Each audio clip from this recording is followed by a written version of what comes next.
దావీదు వడిసెల ప్రభు కొరకే, దోర్కాసు దీయును ప్రభు కొరకే, మరి రాహబు త్రాడును తన కొరకే ప్రభు వాడేను.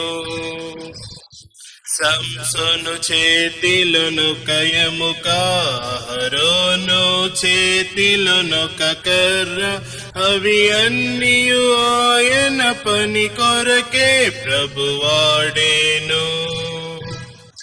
దేవుని ప్రేమయు నీ కొరకే, దినము నిన్ను ఆదరించ, నీకున్నవి అన్నియు ఆయనకే నీవిచ్చెదవా.